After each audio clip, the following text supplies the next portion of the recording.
Sa tagal ng sigalot sa pagitan ng US at China, sino nga ba ang tunay na lamang?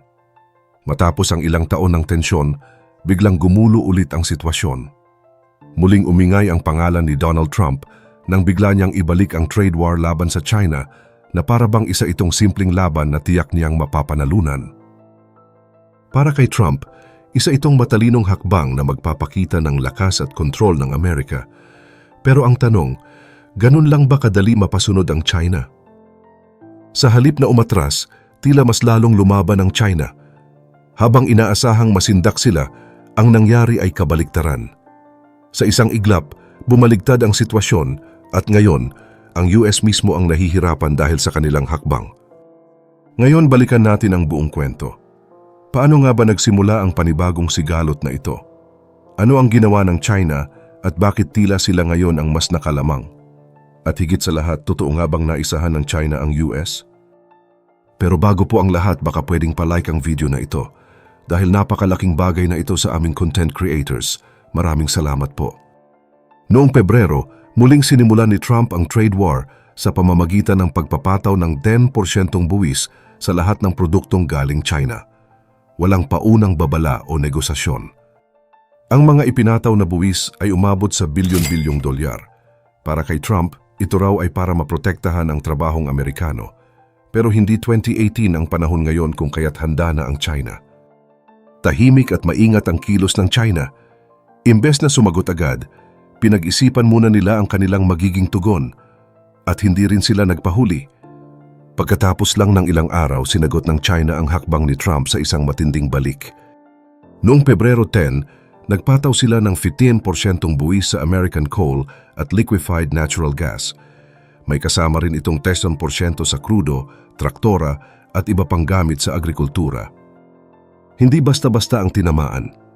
Ang China ay tumarget ng mga industriyang alam nilang mahihirapan gaya ng agrikultura at enerhiya.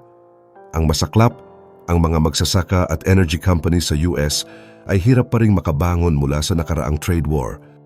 Dahil sa panibagong buwis, bigla na namang nawalan ng kumpiyansa ang mga exporters. Bumaba ang kita at ang ilan ay nawalan pa ng mga kontrata.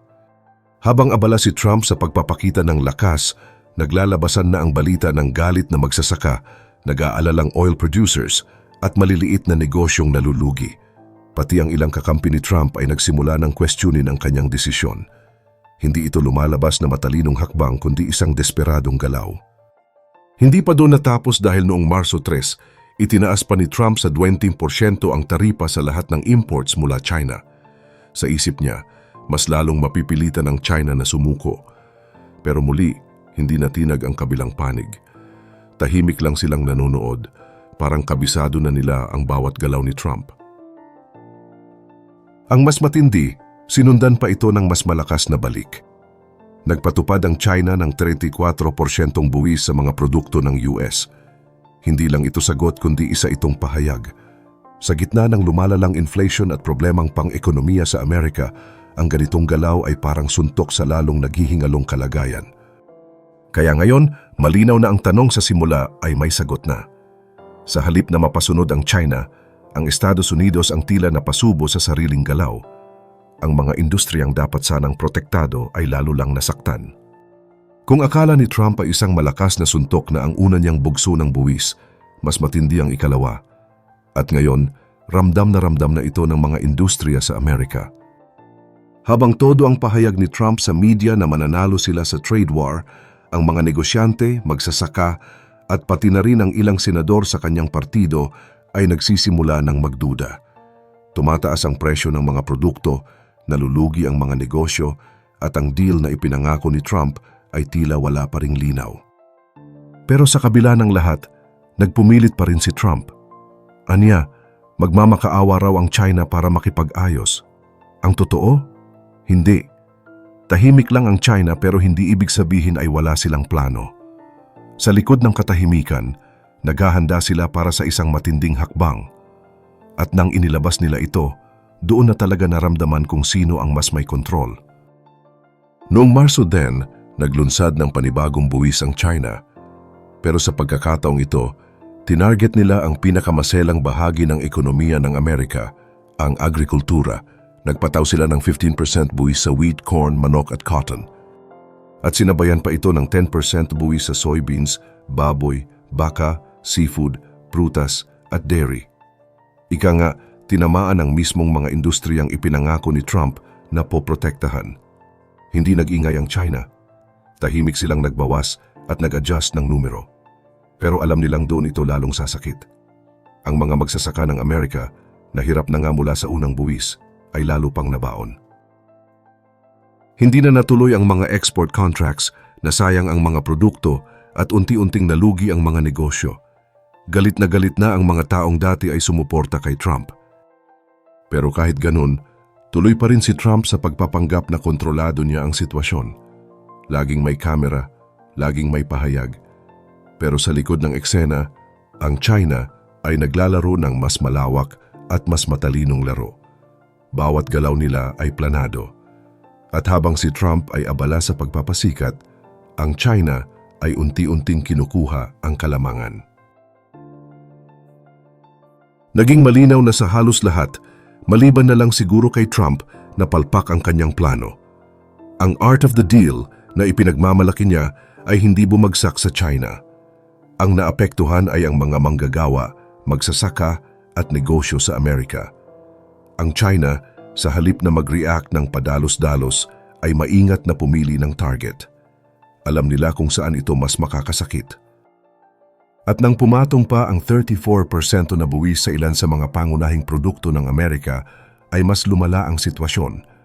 Hindi ito basta-bastang parusa. Ito ay direktang suntok sa puso ng ekonomiya ng Amerika. Nagsimula na ring magbago ang daloy ng global trade. Ang mga bansang dating umaasa sa exports ng Amerika ay unti-unti nang lumalayo. At hulaan mo, ang China ang tinutulungan nilang palitan ito. Imbes na bumalik ang trabaho sa Amerika, mas lumala pa ang kanilang kalituhan at kaguluhan sa ekonomiya. At habang nagpapatari pa si Trump na parang sheriff ng buong mundo, ang China ay tahimik na lumalakas sa pandaigdigang entablado. Sa katunayan, hindi na lang ito tungkol sa kalakalan. Kasama ang Russia, India, Brazil at South Africa, bumubuo na sila ng bagong sistema ng bayaran na hindi na kailangang dumaan sa US dollar. Habang patuloy na naglalabas ng galit ang Amerika, lalo na si Trump sa kalaban nitong China, tila nagiging mas maginhawa ang posisyon ng China sa pandaigdigang eksena. Sa tuwing nagpapakawala ng mga bagong patakaran si Trump na parang suntok sa hangin, si China naman ay kalmado lang at hindi nagpapadala sa drama, hindi nagwawala, kundi tahimik lang na gumagawa ng mas matalinong hakbang. Sa halip na tumugon sa init ng ulo, ang China ay nag-aalok ng mga alternatibo. Habang lumalayo ang Amerika sa mga kaalyado dahil sa pabago-bagong batas ukol sa taripa, binubuo naman ng China ang matatag na samahan ng mga bansa na mas bukas at hindi nakadepende sa dolyar ng Amerika. Isa sa pinakamalaking hakbang ng China ay ang pagbuo ng bagong sistema ng bayaran kasama ang BRICS o isang grupo ng mga bansang Brazil, Russia, India, China at South Africa. Layunin ng sistemang ito na gawing posible ang kalakalan gamit ang sariling salapi ng mga bansa o kaya'y isang digital na unit para maiwasan ang kontrol ng dolyar sa global na ekonomiya. At habang abala si Trump sa pagpapasikat sa harap ng kamera, ang China ay tahimik lang na binabalangkas ang hinaharap. Ang totoo, mas lalong napapabilis ni Trump ang layunin ng China. Sa paggamit niya ng taripa bilang sandata, at sa pagbibigay ng banta sa mga bansang ayaw sumunod sa kagustuhan ng Amerika, mas marami ngayong bansa ang nag-iisip kung bakit pa tayo nakaasa sa sistemang kontrolado ng US. Maging ang mga bansang dating hindi pumapansin ay unti-unting lumilingon sa alok ng China. Habang tumitindi ang trade war, hindi lang ito basta patungkol sa pagtaas ng presyo ng mga produkto. Ito na ay laban kung sino ang may tunay na kontrol sa global na ekonomiya. Habang nagtatangkang iparamdam ni Trump na siya ang sheriff ng mundo, mas lumalalim naman ang koneksyon ng China sa ibang mga bansa. Sa Latin America, Africa, Gitnang Silangan, at maging sa ilang bahagi ng Europa, nakikita nila kung paano maglaro ng matino ang China na walang sigawan, walang gulo, puro diskarte lang. Ang mga bansang ito ay pagod na sa ditiyak at pabigla-biglang patakaran ng Washington. Kaya't kung ipagpapatuloy pa ng US ang ganitong estilo, Baka hindi na lang China ang kakampi ng mga ito, baka tuluyan na silang lumayo sa ilalim ng anino ng Amerika. Hindi rin basta-basta ang kalaban na hinaharap ni Trump. Hindi ito maliit na bansa na walang laban. Ang China ay may malawak na industriya, matatag na ekonomiya at napakaraming kaalyado. Kaya't ang trato ni Trump sa China na parang isa lang itong simpleng negosyanteng kayang ipitin ay isang malaking pagkakamali. Sa huli, ang tanong ay hindi lang kung sino ang mananalo sa trade war. Ang tanong ay sino ba talaga ang nakakaintindi kung paano gumagana ang pandaigdigang kapangyarihan? At sa takbo ng mga kaganapan, mukhang hindi si Trump ang may hawak ng tamang baraha. Ang mundo ay nagmamasid, at sa bawat galaw ng China, mas lumalapit ang panahon na baka sila na ang maging sentro ng pandaigdigang kalakalan. Sa ngayon, malinaw na may malaking epekto ang mga desisyon ni Trump sa global trade at tila nagiging advantage ito para sa China. Habang si Trump ay tumatangkilik sa agresibong diskarte, ang China naman ay tahimik na bumubuo ng mga pangmatagalang partnership. Ano sa tingin mo? Magiging matagumpay kaya ang mga taktika ni Trump o patuloy na palalakas ang China sa larangan ng kalakalan? I-share ang iyong opinyon sa comment section down below at mag-subscribe para sa mga susunod na updates.